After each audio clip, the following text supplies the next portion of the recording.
Hi everybody, this is Matthew Catalin, CEO of Increase Media, and I have a really special guest today. Someone that's a best-selling international author, holds events for personal development and reaching your full potential internationally, all over the globe. And it's something that I really admire myself, and has been featured in the film The Secret, which most of people probably know. It's one of the most well-known movies in the self-help space. And he's going to be featured in a docudrama that's going to be made after the book, which we have right here, a copy of the original book of Think and Grow Rich, after the book of Think and Grow Rich. So that's going to be extraordinary. Bob Proctor, thank you so much for having the time. My pleasure, Matthew. So one of the things I was wondering about, and I think this is something that maybe some people know, most people know your story and how you started out, but where did this all came from? You started from making $40,000 a year, being 25? Not 40, four. $4,000 a year. Yeah. So that's a lot less. And what happened? So you were doing that, right? You were doing your thing. What shifted in your mind? What changed? A lot of things.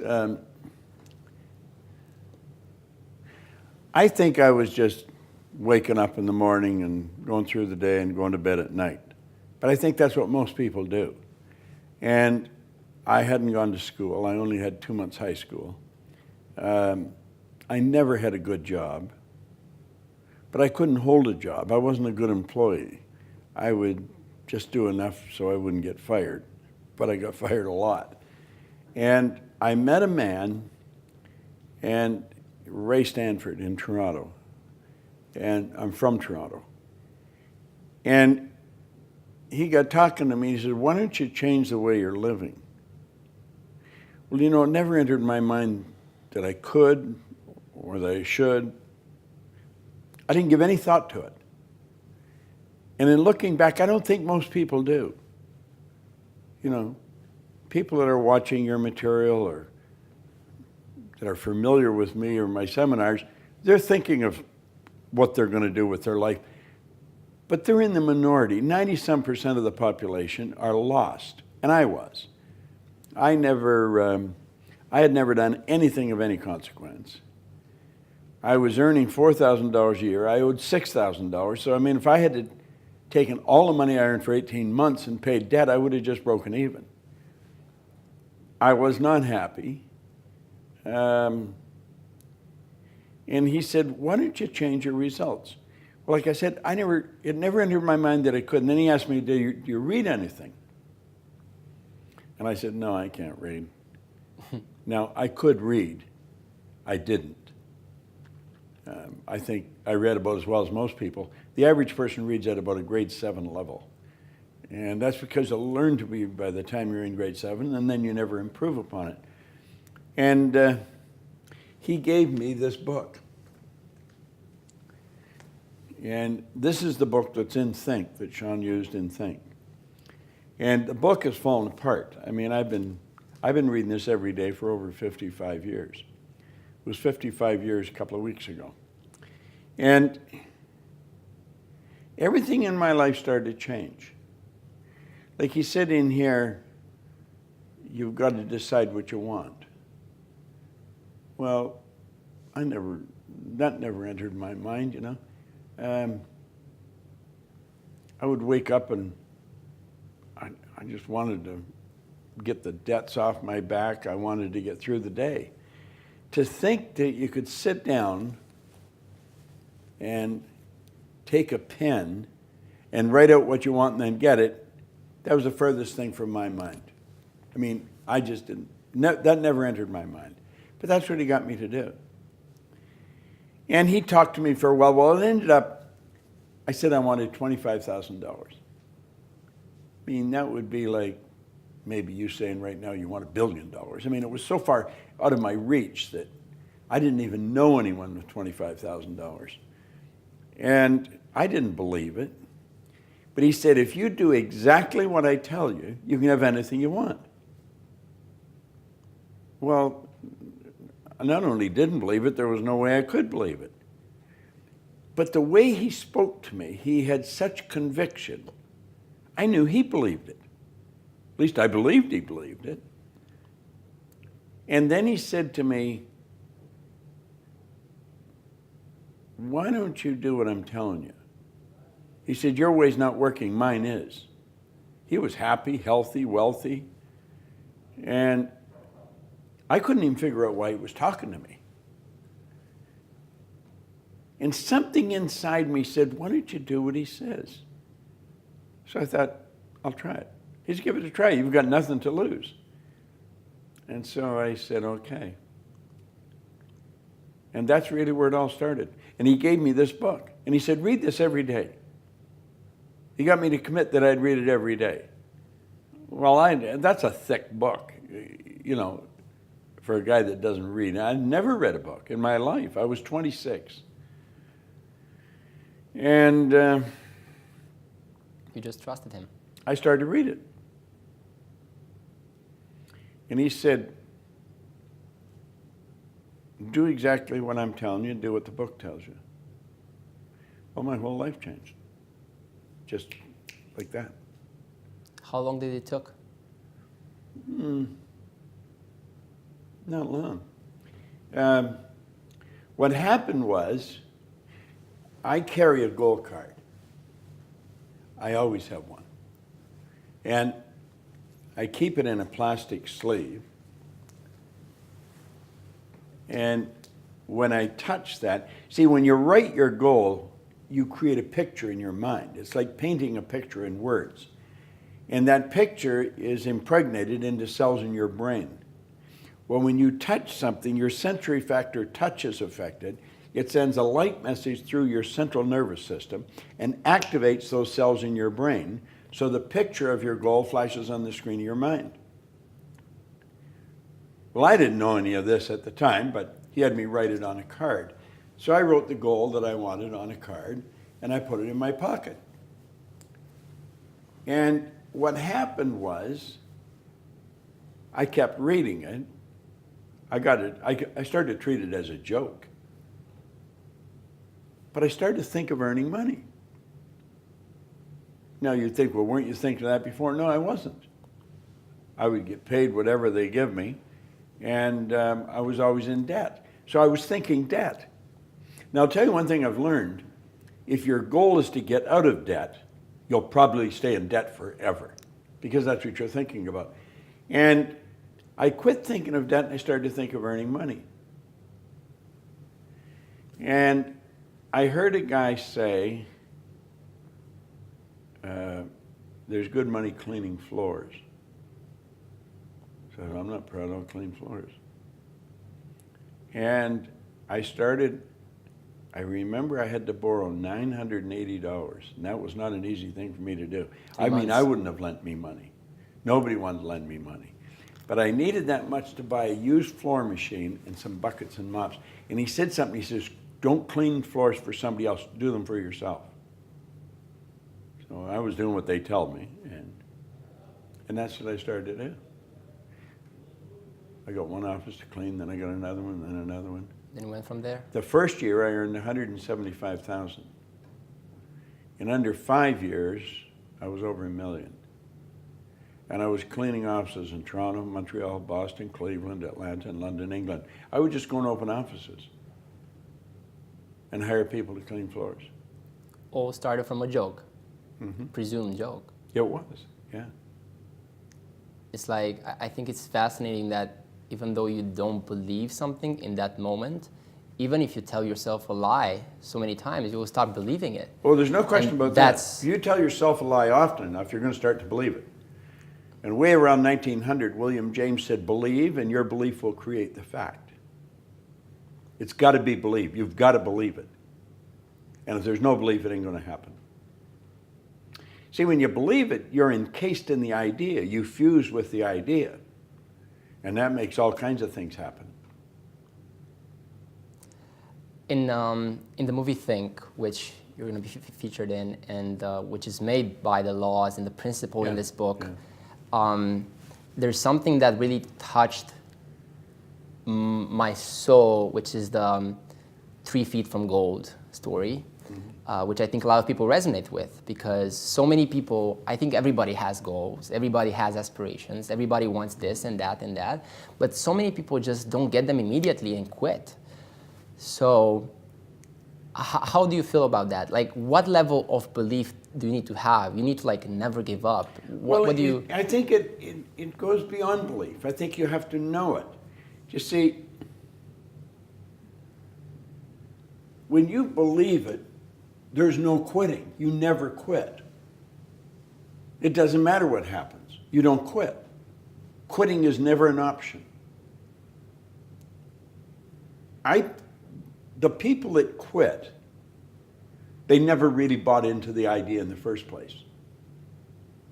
See, you get it on three levels. The second you think of something, you've got it intellectually. When you get emotionally involved, you've got it on a spiritual or emotional level. Well, then that expresses itself through the body. The body's just an instrument of your mind. And so when you really buy into it, you literally fuse with it. Neville said you fuse with it. And this causes all kinds of things to happen. You're dealing with electronics. You're dealing with energy. Like the second you think something, that's all you need. See, you live on frequencies. You think on frequencies. Your phone operates on frequencies. And it's like magic. You're in Romania, are you? Right. I'm in Toronto. Yes. If I've got your number on my phone, I could take a picture of something, hit it like that. You've got it in Romania. Simultaneous with me sending it, because when you get into the mind, there isn't any time or space. It's just immediate. Yeah. Well, you're living on frequencies.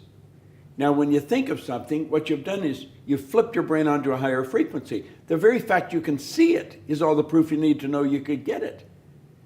What you have to do is raise your love consciousness to that frequency. And then you will attract whatever's on that frequency. All the good you need to manifest the idea. Carnegie said that way back in 1908 to Hill. When Carnegie commissioned him to write this book, he said, any idea that's held in the mind, that's emphasized, that's either feared or revered, so it could be bad or good, that's either feared or revered, will begin at once to clothe itself in the most convenient and appropriate form available. It starts to move into form. Werner von Braun, Dr. Werner von Braun, that was the mastermind of the moonshot, he told John Kennedy when he was president, he said, the natural laws of the universe are so precise that we don't have any difficulty sending people to the moon, and we can time the landing with a precision of a fraction of a second.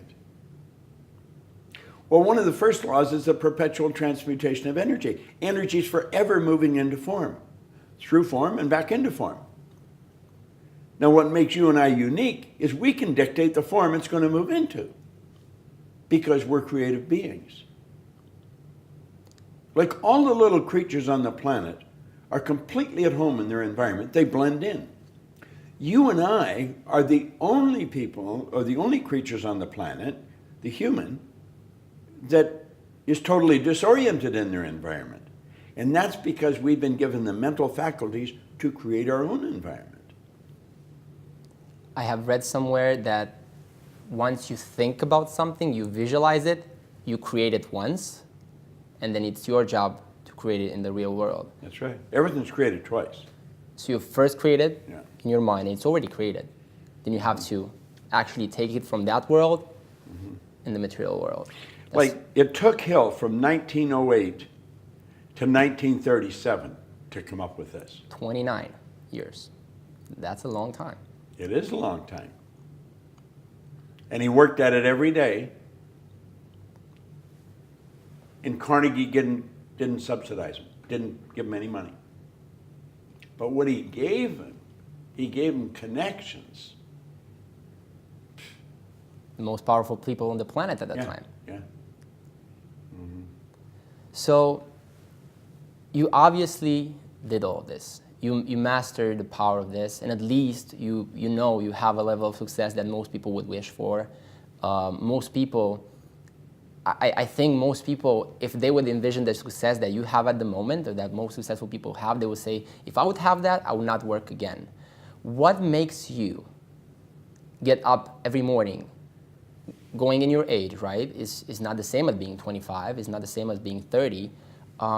What makes you, what's that purpose, that motivation inside of you that makes you wake up in the morning and work again and just inspire people and create this massive change that's happening, which is Well, the people that powerful. quit work and retire, they don't even understand who they are. We're not made for work. Work's made for us. Right. What we've got to do is find out what we love. And then you have to do it because you love it. And so age, time, space, got nothing to do with it. Your mind is full of the idea. You get up, you wake up, you get up, you got to get going because you got places to go and things to do, people to see, because you're in love with an idea. See, when people quit, like 3 Feet from Gold, they weren't in love with that idea. They were going after the money. It wasn't the idea that motivated them, it was the money that motivated them. And that's why they quit. See, when you're going after what you want, and that's one of the big problems with people when they set goals. They set a goal to do what they think they can do.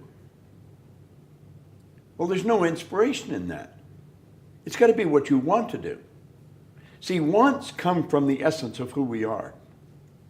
We're spiritual beings. And we are a soul. We don't have a soul, we are a soul.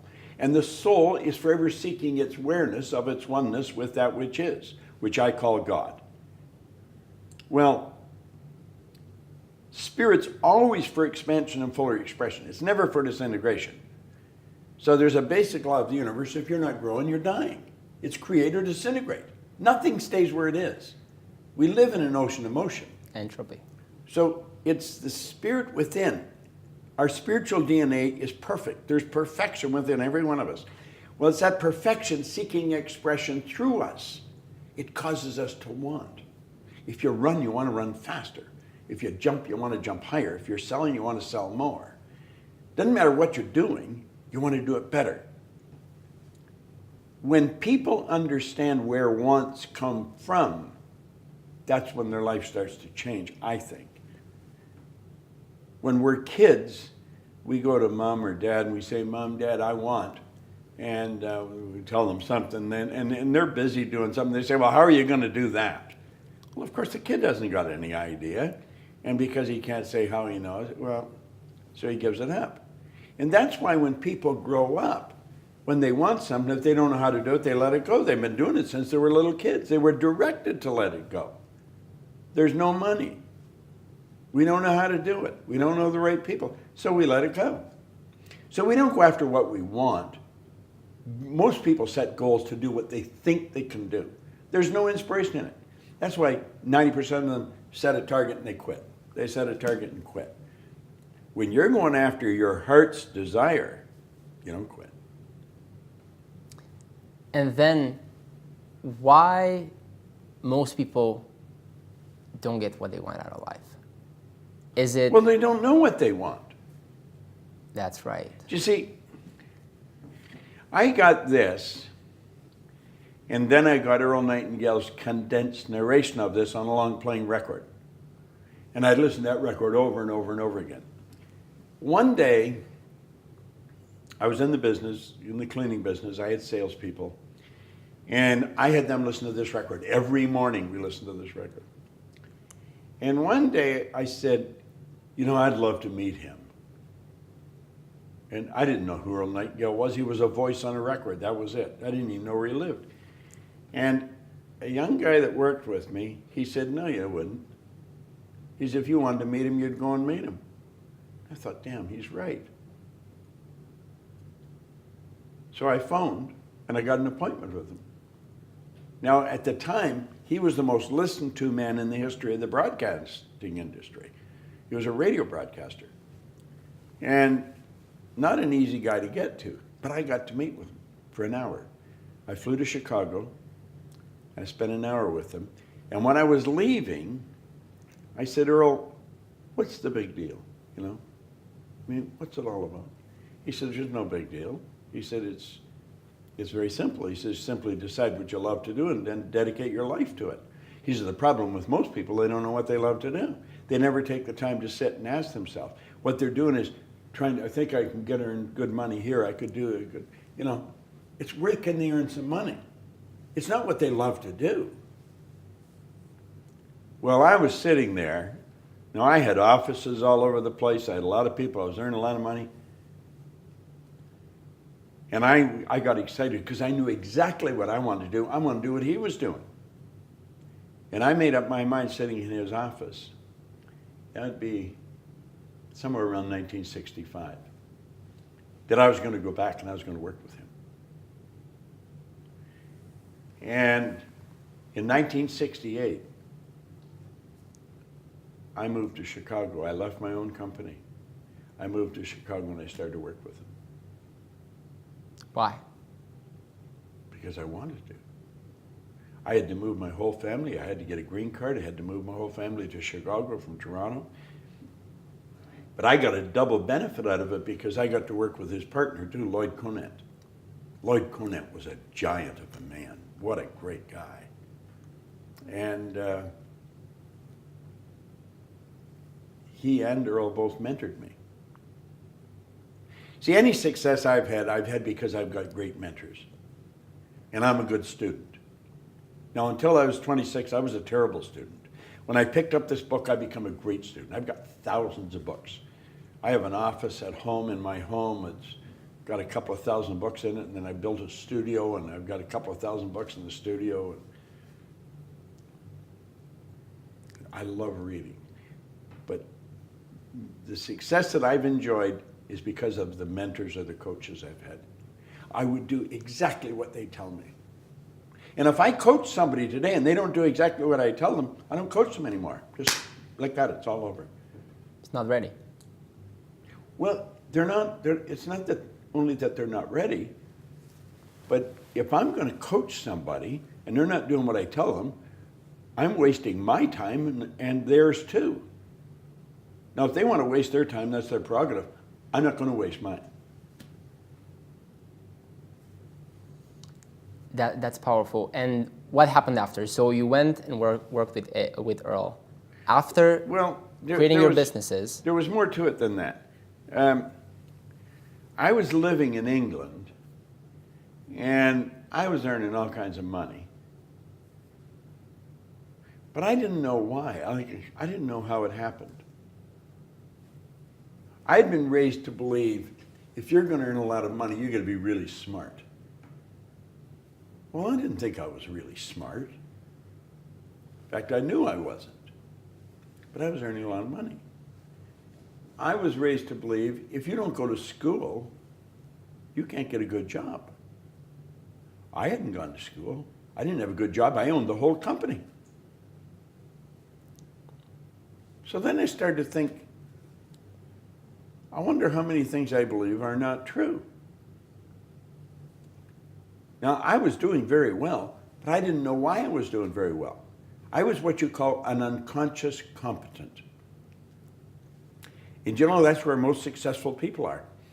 And so I made up my mind I was going to figure out why was I winning. And then I really started to study. And that's what took me to Nightingale Conant. It took me 9.5 years. And when I figured it out, all I wanted to do was teach it. That's all I did. Yeah. And when you do what you love, isn't it that there's like an infinite amount of energy? There's well, you see, you don't get energy.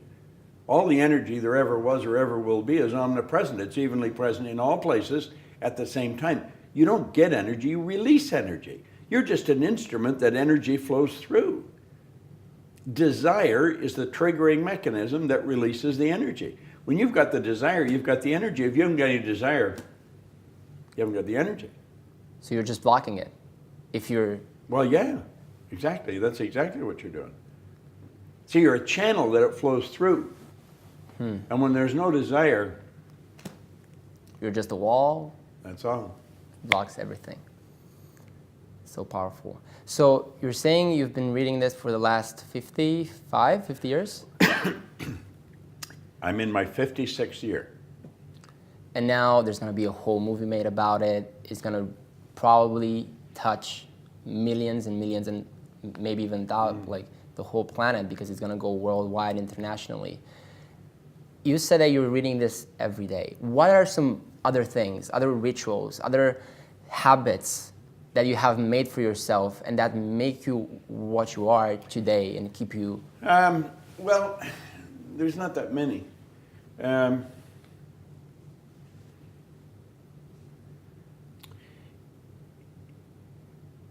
If I want to do something, I find somebody that's already done it, and then I do exactly what they tell me. It's a simple rule to follow. I don't read novels. I don't watch movies. I'd watch documentaries or things like that where I can learn.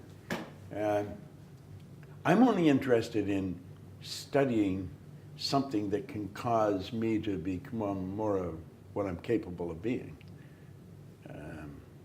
See, I think we're all hardwired to do something really special with our life. And that's all I want to do. I'm really good at what I do. I could walk by a person in the hall and like that, I could tell them exactly what they're like. I could read their energy like a book. Everything goes on the inside, shows on the outside. See, we're gifted with faculties of the mind that the average person knows nothing about. You have intuition, the will, reason, imagination, perception, memory. That's what separates us from all the rest of forms of life. We go through school and never learn anything about it. Like you'll hear people say they have a bad memory. There's no such thing as a bad memory. Everybody has a perfect memory. It's just weak. They've never developed it. Our imagination. Your imagination is the most magnificent. Hill said it's the most marvelous, miraculous, inconceivably powerful force the world's ever known. I can use my imagination to project myself into the future and bring the future into the present and start living there. You work from the imagination. You don't work to it. You work from it. Backwards from the result. Yeah. Oof.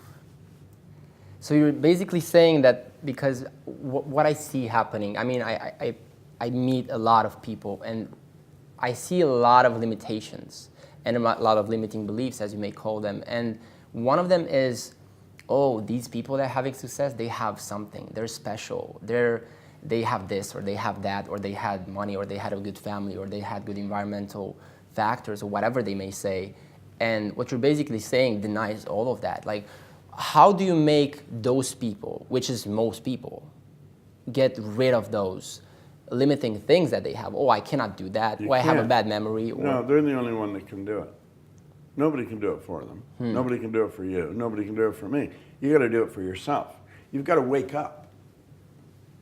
You see, all we're ever going to get is awareness. We've already got everything. The only thing we lack is the awareness of what we've got. We're God's highest form of creation. There's nothing on the planet that will equal us. Well, that's all any of us are after. Most people that are teaching don't know what they're teaching. 80% of the people that teach have never done what they're teaching. So true. Oh, yeah. You know. It's, there's very few people understand this. Very few. Really understand it. I've been in it. I think probably I'm in the business longer than anybody's been in the business that's still living. I think Jim Rohn come in Wonderful guy. almost a year ahead of me. You only met him once. Jim and I worked, we both got hired to work for a company, the same company at the same event. And so that's when we met each other. Now we knew of each other.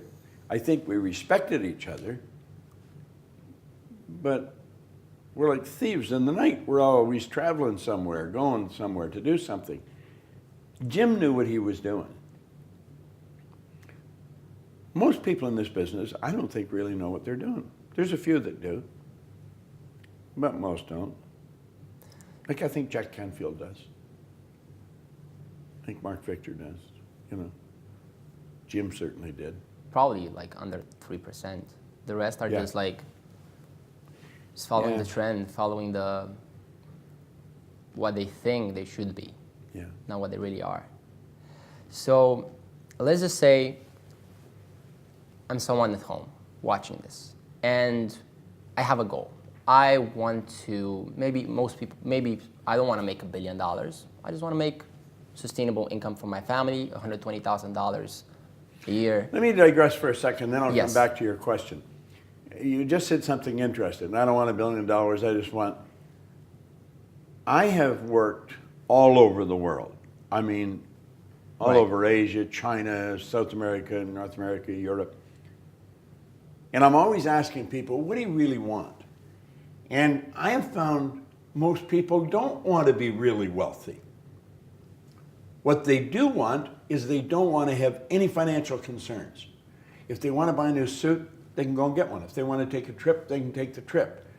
If they want a new car, they can get the new car.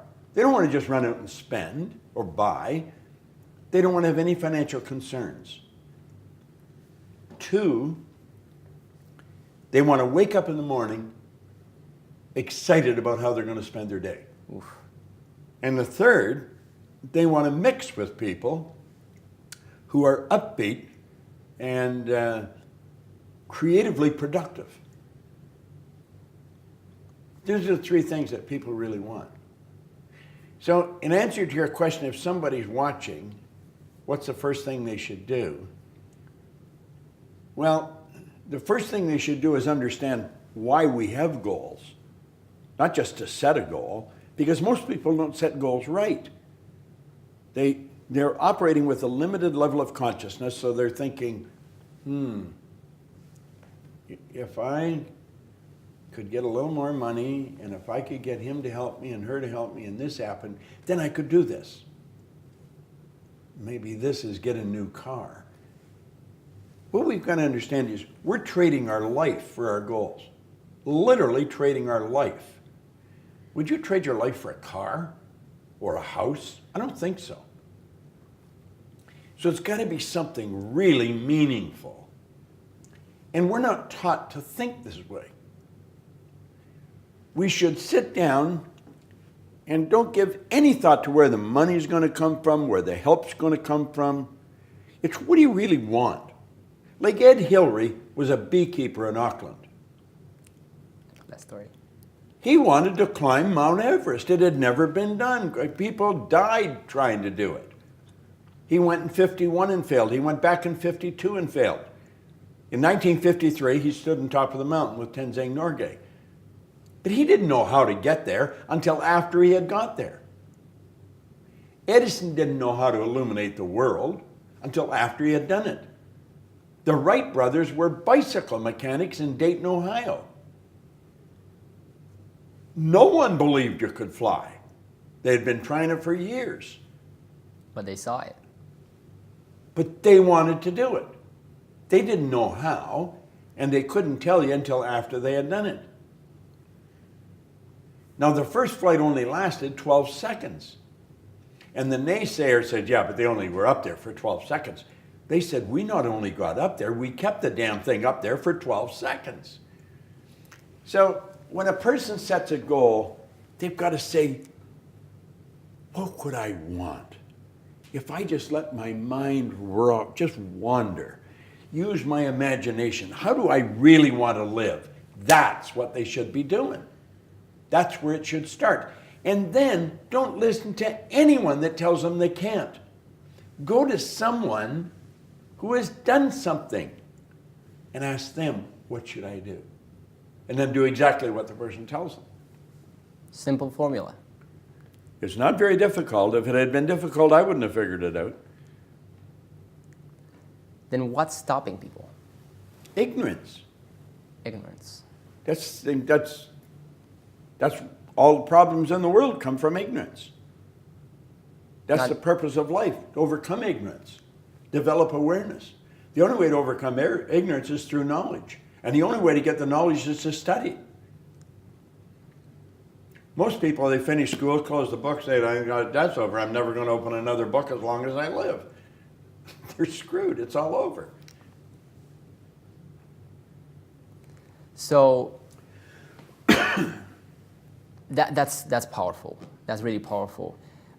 When I think about achieving anything, I think I've been fortunate enough to have a level of confidence that allows me to just, that unconscious, how you said, unconscious competence. Unconscious, well, see, Yes. here, stop and think of any large company. I don't care, anyone. Right. You can go to the leaders of that company and you can say, who are your stars? I mean the ones that are really making it happen. And they've all got a few. Say, what are they doing that's so different? Why don't you find out what they're doing and teach it to everybody? Oh, well, everybody couldn't do it. Why are they doing it? You know something? The stars don't know why they're stars. And they'll say, well, they're smart. Some of them aren't very smart. Smart's got nothing to do with it. They have shifted their paradigm. They've knocked the wall down and they built an image and they followed the rules. They just didn't know what they were doing. I didn't know what I was doing. I was earning over $1 million a year. I had no idea what the hell I was doing. I'd say I was cleaning offices. That was almost incidental. What I was doing, I was reading this every day. I was listening to the recordings every day. I was reprogramming my subconscious mind. See, you're programmed. Right. Now, I've never met you before, but I'll tell you something about you. You've got a shy side to you. You've got a very sensitive side to you. Not everybody knows this, but I know it. You can enjoy being by yourself. You don't have to be with people. You're sort of quiet and you go out by yourself. You have a very sensitive and you're emotional and you're impulsive. Do this. And so when you go to do it, then there's another side to you that's a polar opposite to that. When you go to do it, the other side says, Matthew, maybe you shouldn't. So you've got a lot of do it, don't do it going on in your mind. You operate almost perfectly from the right and left hemisphere of your brain. You're almost right down the middle. In fact, you're good at all kinds of things that are totally unrelated. So you have difficulty. Now, I could keep going. I could tell you more. How do I know that? I can read your energy. I can feel it. Everything about you tells me that. I don't have to ask you if I'm right. I know I'm right. I know you're a man. I know you're a woman. You'll say, well, God, everybody knows that. No, they don't. Babies don't know. Babies don't know the difference between male and female. The baby has to develop an awareness of the difference in gender. Well, at a very early age, we put a cap on awareness, and then we say, now it's all about the intellect. And so we've got lessons in school, and you got to remember what's in the book, and if you pass the test, you get the degree. There's all kinds of people walking out of schools with degrees. They're going crazy by degrees, and yet they can't find work. They're broke. You got people that have a doctorates in economics, and they're broke. How could that happen? Because they don't know how to use the information they've gathered. These higher faculties we've got are like magic. In fact, that brings up something in my mind. I work conventions a lot. I haven't done as many lately as I used to. Frequently at a convention, they'll hire a magician, an illusionist sometimes. And if I'm working the same convention, every now and then the magician will want me to be part of the trick. And so I see how these things are done. Well, they may have a box and they have a pretty girl in a bikini or something, put her in the box, and he takes and taps the box a couple of times like that. I jump out of the box. And the people are blown away. They say, how the hell did that happen? Well, if you knew how it happened, it's so obvious. The biggest job for the magician is to know that you don't know what they're doing. They're going to remember that. When you find out what's happening, it's not magic any longer. But when you study your personality and you study life and you study your mental faculties, that's real magic. And abracadabra by itself means what you say becomes. I didn't know that. Yeah, I just found out that, That's interesting. last week. from a magician. He said, See, like, I you know learned why I say abracadabra? What I say becomes. And I was like, that's right. That's very good. That's very good. So What is abracadabra? What is it? Aramaic abracadabra, or- abracadabra is when they do the trick. Oh yeah, no, but I mean, what language does it come from? Is the meaning of it. I don't know exactly, but it definitely means, if you search abracadabra on Wikipedia, it says meaning. What you say becomes. Which That's very means your interesting. words create reality. Sure. Which is exactly what we're looking for. So I had so many questions, but I'm not gonna ask any of them. I think this is so interesting, so I want to keep the flow like this. I have a theory, and I want you to really elaborate on it. Most people say, "Oh, I'm depressed." There's some percentages in America, like so many people They are probably depressed. are depressed. Yeah, and like, how can you be depressed? You're a human. You have the power to control your own will. How are you depressed? And what I think happens is when you cannot see a better future. I can tell you exactly what happens. I can tell you exactly what happens. What? I quoted Andrew Carnegie a few minutes ago. He said, any idea that's held in the mind, that's emphasized, that's either feared or revered, begins at once to clothe itself in the most convenient and appropriate form available. Depression it starts out from ignorance, doubt, and worry. I've got a chart, I show it. Doubt and worry is on the negative side of life. Understanding is on the positive side. Right. Doubt and worry comes from ignorance. Understanding comes from knowledge, but you got to study to get it. Doubt and worry are a psychic disease. It's an intellectual exercise. They're using their intellectual factors to build a negative idea, and that's all they see. They take and internalize that, and they get emotionally involved with it. It goes from doubt and worry to fear. They've emotionalized the doubt or worry. Turns into fear. The fear is in the emotional mind, and the emotion must be expressed through the only instrument it can be expressed through, the physical body. So it moves the body into a state we call anxiety. Anxiety is never expressed. Anxiety is suppressed. You don't know The what to have it. suppression turns to depression. They bottle it up inside. They suppressed the fear. It turns into depression. The depression turns into disease. The disease turns into decay. St. Clair Lewis was right. He said, we don't die, we kill ourselves. Now, what is the opposite of all that? You'll go from ignorance to doubt and worry to fear to anxiety, suppression, depression, disease, disintegration. Go over on the other side. You go from understanding to emotional state called faith. You just know it's going to move into form because you understand the law. Faith isn't believing something you can't see. Strange thing about faith and fear, they both demand you believe something you can't see. Why would people choose fear over faith? Because they're ignorant. So you go from understanding to faith. The faith manifests on the physical plane, not as anxiety, as well-being. The well-being is not suppressed, it's expressed. And the expression turns to acceleration. You're building energy. And that is because there's no dis-ease, you're at ease. And that turns into creation, not disintegration. It's all a mental trip that they're building. Now they go to the doctor gives them Valium or some kind of drug to cool them out. He gets them numb so they don't know what the hell they're doing. I could show anybody how to overcome depression if they'll do it, but they got to do it. And that's where repetition comes in.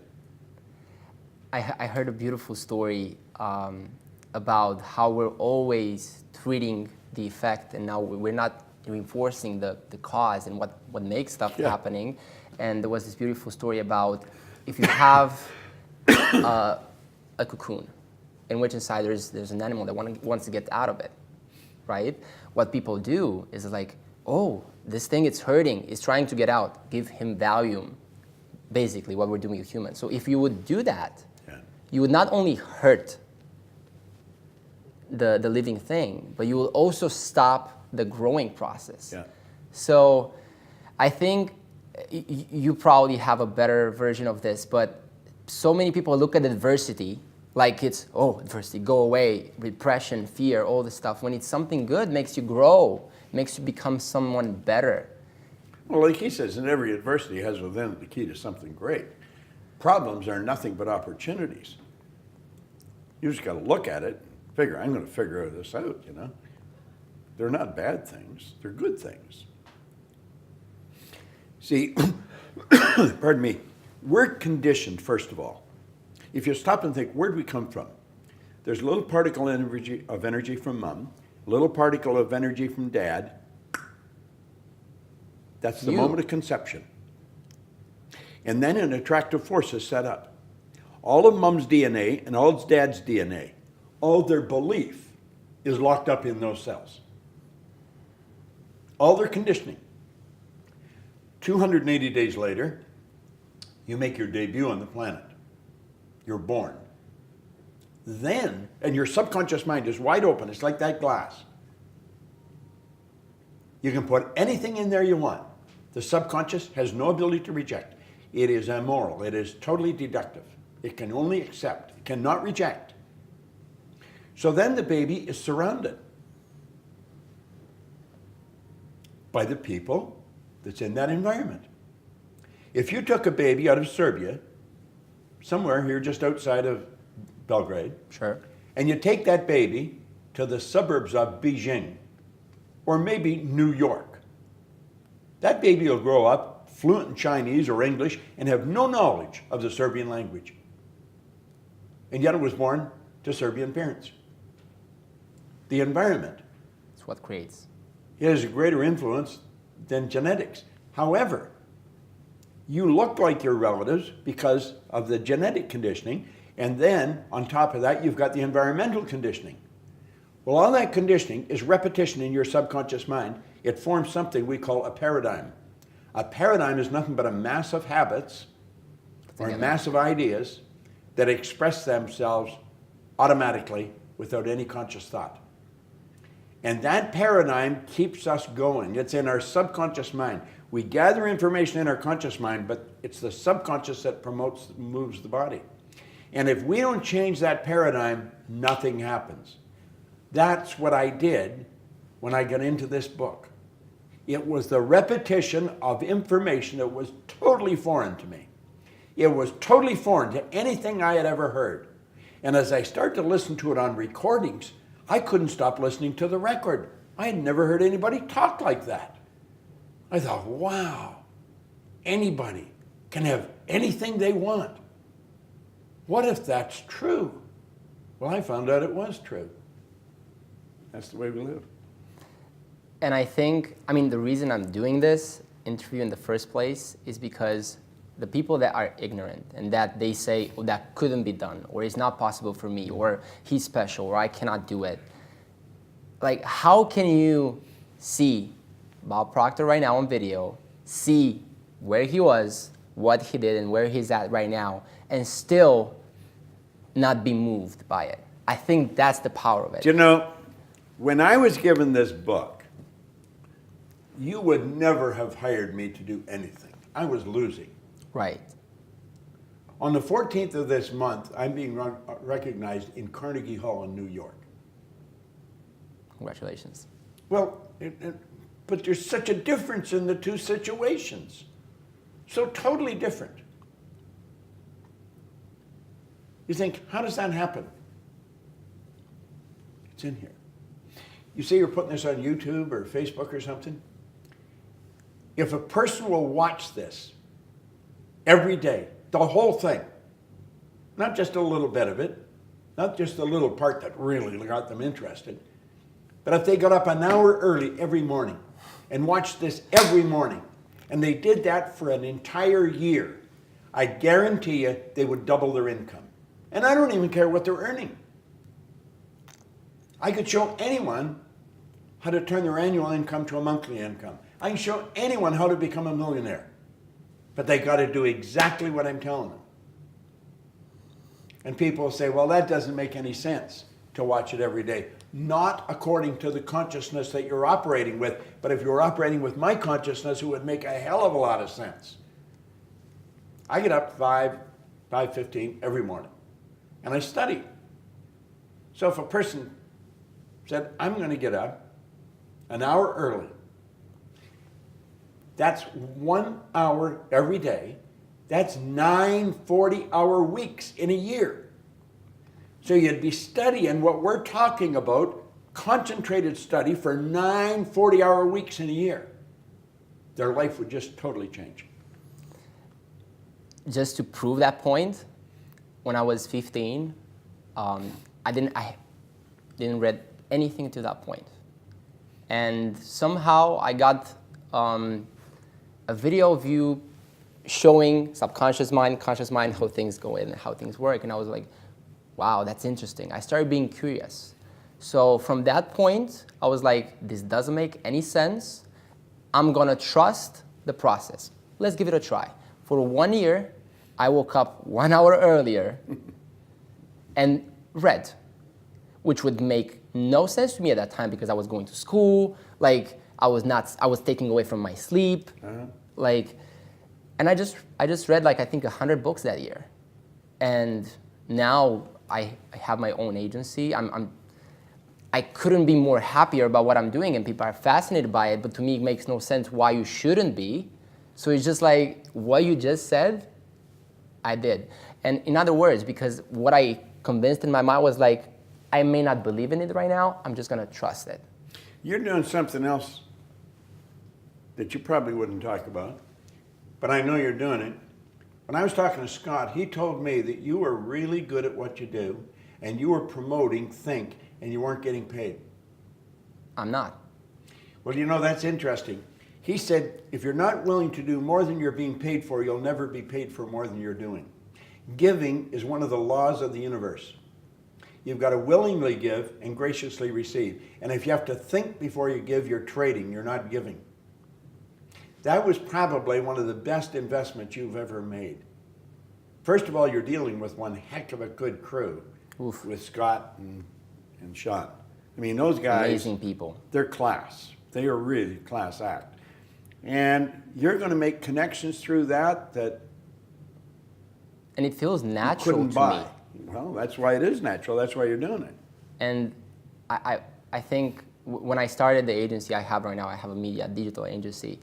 Every one of my friends that had agencies and I was connecting with like, oh, you should charge $20,000 up front. And it felt so weird to me. Like, how can I charge someone without giving them something back first? It feels so weird to me from a reason or another. And I just went and just offered my services freely. Now I don't have to do that, but I did it for this because I feel it's so powerful. And people saw like, wow, it makes sense. You're giving me this value. It makes an enormous amount of sense to just give you a percentage of it. And that's how I'm able to make hundreds of times more than the average of my country, which is even, I think it's close to Serbia, which is nothing in terms of like, but that's exactly powerful. But you see, well, what you just said is a good example too. Most people blame their environment. Like there's people here in Serbia. I heard it 3 or 4 times today. I was in 2 or 3 of the television stations, and they were telling me about the economy here, you know. It's, how bad it is. There's tough times. I said, it got nothing to do with it. Nothing to do with it. I said, I was over in Dubai here not long ago. They're skiing in the middle of the desert. In the mall. Skiing, ice skiing. Don't tell me that the environment. Oof. Think about it. Exactly. Think of what we're doing today. I mean, just this recording, and it'll hit millions of people. You'll get millions of viewers on this. It's just going to go up and up and up. How's that happen? I've got a studio that I built in my backyard, and it's got 4 cameras that I can work. I can work it myself. I have an IT guy in Phoenix, and he can come in and switch cameras for me. I can stream all over the world from my own backyard. I think it's so magic. I walk up and maybe walk 50 feet. And I live in Toronto, so it snows in Toronto. I had the heat, I had the sidewalk heated between the house and the studio. So it doesn't matter if it's snowing, there's no snow. And I walk into my studio and I can go all over the world from there. How's that happen? It happens because we're aware of how to do things. So if somebody's watching this, What you've done in the past has no bearing on what you're going to do in the future unless you let it. Mm-hmm. It doesn't make any difference. Everything that's happened in the past has been absolutely essential to make you who you are, to prepare you to do what you're going to do. When the movie Think comes out, you not only want to watch it, you want to get your head right into it. Watch it 1,000 times. Because now there's no excuse. People say, I don't want to read. Okay, here's the movie. What's your excuse now? You don't have any. Yeah. See, that's what a book is. A book is a movie painted in words. That's what a book is. You're just going from one picture to another. So definitely, the movie is probably going to come out 3-4 months from now, which is starting 2017, and it's definitely for anybody watching this. Is like, if you cannot read a book for whatever reason, which you definitely should, like that movie is like this picture. Gold, yeah. They're doing a real top job on it. Yeah. It's amazing. Like I'm Scott's really, a phenomenal director. The whole crew is just, the energy there is so incredible. Yeah. It's impossible I for loved something. working on that with them. Jeez, I just loved it. Yes. That's the reason I'm in it too. It's so fascinating to me to see that energy coming together. Like, that's going to be huge. And it can impact so many people. So I'm really excited about that. Last few questions. This is like kind of the 3 questions I have for everyone I'm interviewing. And it may apply to you, may not, but let's just ask them. If you were right now to be standing in front of your 20-year-old self, let's just say I'm you, 20 years old, and you're now you right now, with the mind you have, what would you say to yourself in a few sentences? So you don't have an hour, you just have like 2-3 minutes. What would you say to yourself? What's the piece of advice? With what I know now? Yes. I would get into network marketing.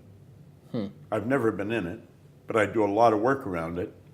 I think it's one of the most phenomenal areas for a young person to get in and build a great organization. They don't have to have any money, but they've really got to apply themselves. They say only 2 or 3% win in network marketing. Well, that's true in every industry. But there's the opportunity to build a great organization with no money. And you can help a lot of people. And that will make you do anything else. That's what it's all about. Like, you're helping millions of people with this. Our company made a commitment. We're building schools in Africa. We build a new school every week and a half. Our company does. Amazing. Our goal is to build one every week. And then every day. We're at a week and a half right now. And like you're doing that, like so many amazing people are just doing the same things. And it makes no sense to the ordinary person. Like, why would you give your money to build schools for people when Tony Robbins is feeding 30 million people, when you are building schools every week? You see, if I were 20 again and know what I know now, I would get into something where I could grow, where I could serve other people and earn profit doing it. You've got to earn money. Profit is the first order of business. If you're not earning profit, you're on your way out of business. But that's not the purpose of any human organization. The purpose of all human organizations is to make life more meaningful.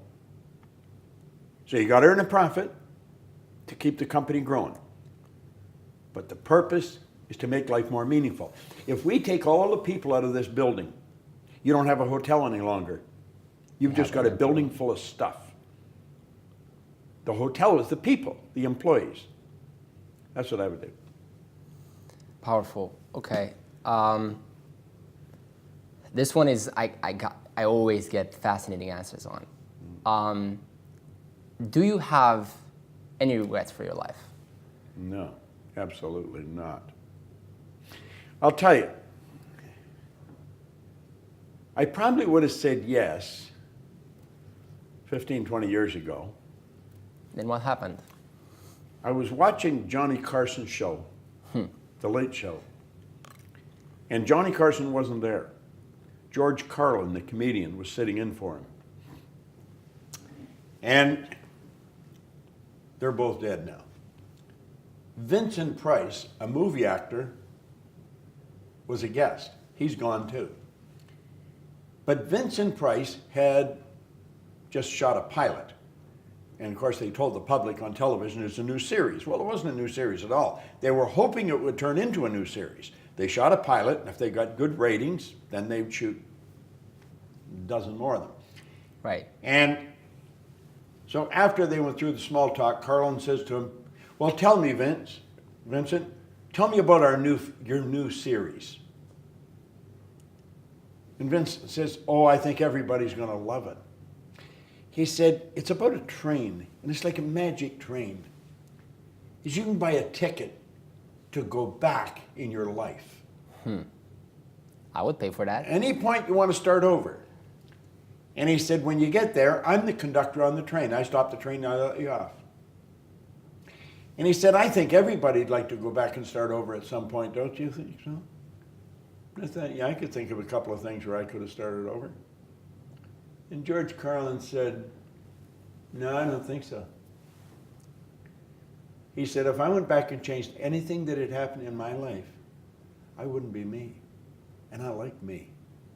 I thought, God, what a perfect answer. No regrets. Everything that happened was necessary to make me who I am, to prepare me to do what I'm going to do.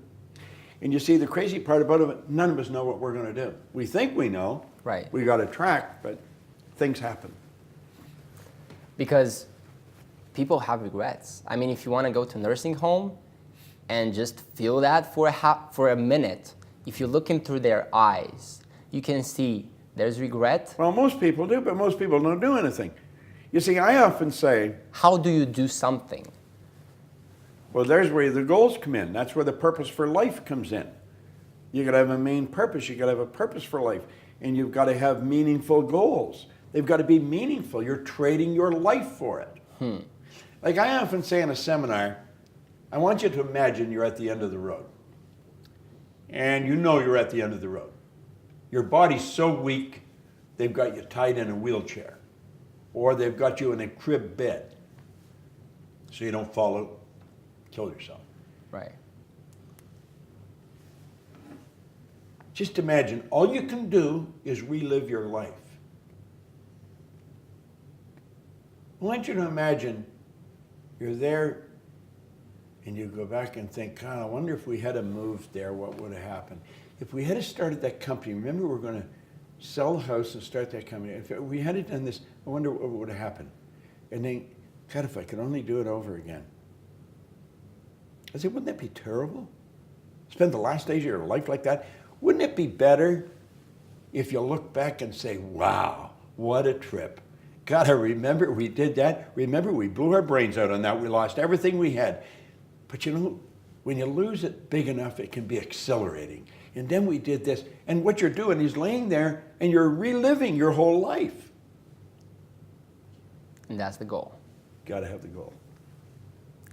With that being said, if there's something you can do right now is get the book, stay updated. When the movie goes up and it goes live, watch it. There's a saying on all of your seminars, on the tickets, if you have to borrow money for this, do it. It may be the last time you're doing it. Listen, wow. when I read this, I owed everybody I knew money. But the guy that told me, he said, don't clean officer for somebody else, do them for yourself. And he told me where I could buy a used floor machine and some buckets and mops. It was going to cost $980. I mean, I didn't know anyone would lend me money because I never paid them back. Not that I didn't want to, I just never had any money. Well, I searched and searched and searched, and I found a guy that lent me $1,000. So when somebody tells me they can't borrow money, I know that they haven't tried. I think anybody can borrow $1,000 somewhere. And that's what I did. And I turned it into a multi-million-dollar organization. I sat down one day with my pen in this business. I said, I'm going to build a company that operates all over the world. We operate all over the world. So if you have to borrow money, borrow the money. But get into the business. actually do it. And anybody wants my book, you can get the Born Rich book, you can go, we give it away. If you go on our site, go to bobproctor.com or proctorgallagher.com. Download some of the stuff. We give a lot of good stuff away. Yeah. And start listening to it. Watch this recording. Watch it 1,000 times. Be the best hour you ever spent. Because what I'm going to do, I'm going to reprogram your mind just through listening to me saying the same thing over and over again. You're going to think, wow. You know? So powerful. Matthew, I've enjoyed this. This has been good. I love it too. Let's finish with something. Let's give people 3 things to do. Read the book, do this, do that. What would you say right now? Because I'll tell you exactly what to do. let's hear those. Sandy Gallagher is my business partner. Love her. She is really good. She was going through a very tough time personally a number of years ago. We were in Phoenix. We were doing a seminar. I had to leave, catch a plane somewhere. And she said, before you leave, could we get together maybe for a cup of coffee? Could you, I want to talk to you. And I said, sure. So we went across the road to a coffee shop. And we were sitting there. And she said, could you give me 2 or 3 ideas that I could do every day that would help me through this? I said, sure. I didn't know what I was going to tell her, but I knew I would tell her something. So I said, every day, I want you to take a pen and write down, every morning, write down 10 things you're grateful for. But you've really got to be grateful. You've got to feel it. You're really grateful. Then I want you to send love to 3 people that are bothering you. If they're bothering you, you don't like them. They've got nothing to do with it. You're thinking bad thoughts about them. You're putting yourself in a bad vibration. Send love to 3 people that bother you. And then take 5 minutes and be quiet. Just be perfectly quiet and ask for guidance for the day. Everybody in our company does that every day. She started to do it like that, everything changed. In fact, my assistant, Gina, who's been with me over 30 years, she was working in Phoenix, and I phoned Gina, and I told her what I wanted. Within an hour, she had a pad printed at Kinko's and had it, the 10 things, one down to 10, you know. Send love to 3 people who bother you, be quiet for 5 minutes. Sandy was going to Hawaii with her sister and her mother the next day. She got pads made for both of them, and every morning they started to do that. It changed every one of their lives. We give that out now in a lot of our seminars, and we train the audience to do it. Start every morning, write 10 things that you're grateful for. Send love to 3 people that bother you. Be quiet for 5 minutes and ask for guidance for the day. It's a winning formula. Thank you so much, Bob. It's been an incredible experience. My pleasure. Thank you so much for taking I your want time. to congratulate your crew. You got a good crew here. Amazing crew, amazing people. And for the people that are watching this, just take that advice. Just trust it. Just trust the process. Give it a year. Give it 3 months. Give it 6 months. And then see what happens. This has been Matthew. Pleasure to have Bob Proctor. Just before, I want you to come here a little closer. Come here. I want you to take one of these things in your hand right now. And I want you to write down what you really want. Doesn't matter how you're going to get it. Write down what you really want. You'll be glad you did. Thank you so much. Let's get a round of applause. I feel this.